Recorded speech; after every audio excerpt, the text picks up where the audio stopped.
நான் வாக்கிங் போகிறனால தான் எனக்கு சரியாக இருக்குது. நான் டெய்லி காலையில் இத்தனை மணிக்கு தண்ணி குடிச்சிட்டு இருக்கேன், அதனால சரியாயிட்டு இருக்கேன். நான் இந்த பயிற்சி பண்ணுறேன், அந்த பயிற்சி பண்ணுறேன் எல்லாம் சொல்கிறீங்களே, கஷ்ட காலங்கள் எதுவும் உங்களுக்கு உதவியாக இருக்குது? இப்போ கையை கூட தூக்க முடியல, காலையும் தூக்க முடியல, யார்ட்டையும் பேசக்கூட முடியல. கடவுளையே காப்பாற்றுன்னு உள்ளுக்குள்ள உணர்வு மட்டும்தான் இருக்குது. அதுக்கு மேலே மருத்துவன்றது நம்ம கூட்டு போகிறோம். சரி, அறியாமையின் காரணமாக மருத்துவத்துக்கு கூட்டு போக கூட குடும்பமே பிரார்த்தனைப்பட்டு தான் இருக்குது. கடவுளை நீ தான் காப்பாற்றணும், என் கணவரை காப்பாற்று, இல்லை எங்கள் அப்பாவை காப்பாற்று, எங்களுடைய பிள்ளைங்களை காப்பாற்றுங்க. எவ்வளோதான் மருந்து மாற்ற சாப்பிட்டு தான் ஊசி போட்டிருந்தாலும், எவ்வளோ மருத்துவ கூட்டம் விசாரித்தாலும் கடவுள்ன்ற பிரார்த்தனை உள்ளுக்குள்ளே எல்லாத்தையும் இருக்க தான் செய்யுது. அதன் காரணமாக நீங்கள் காப்பாற்றப்படுறீங்க. ஆனால் காப்பாற்றி வெளியே கொண்டு வந்ததுக்கப்புறம் இந்த டாக்டர் தான் காப்பாற்றலாம்னு சொல்கிறோம்.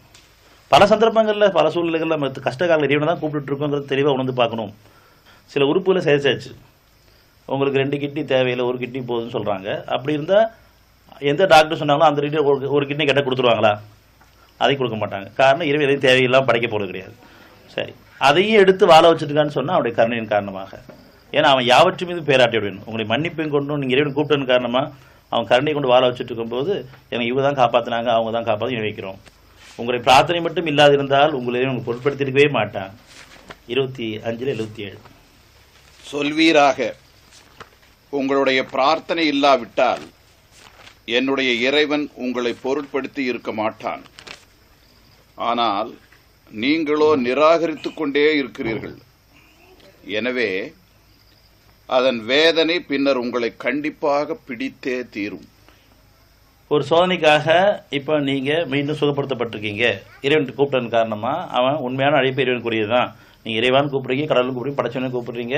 எந்த வகையில் கூப்பிட்டாலும் இறைவன் பக்கம் தான் அந்த பிரார்த்தனை போகுது. அதன் காரணமாக நீங்கள் பாதுகாக்கப்பட்டீங்க, காப்பாற்றப்பட்டீங்க, உங்களுக்கு உதவி கிடைக்கப்பட்டிருக்குது, அமைதி கிடைக்கப்பட்டிருக்குது, ஆறுதலும் கிடைக்கப்பட்டிருக்குது. ஆனால் வெளில வந்ததுக்கப்புறம் அறிவின் காரணமாக தான், அல்லது இந்த மனிதர்கள் தான் என்னை காப்பாற்றினாங்க, என்னை பார்த்துட்டு இருக்காங்க, இல்லை நான் என்னை காப்பாற்றிக்குவேன், நான் காப்பாற்றிக்கிட்டேன், பாதுகாத்துட்டுருக்கேன்னு சொல்லக்கூடிய நல்ல தான் இருக்குது.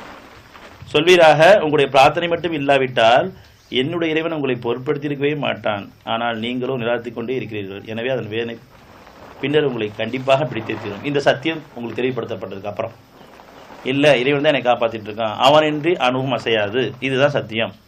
நன்மை எல்லாம் அவன் பொறுத்து வந்தது தான், தீமையெல்லாம் நம்ம சம்பாதிக்கிறது. இது உணரக்கூடிய ஒரு காலத்தில் நமக்கு வந்திருக்குது.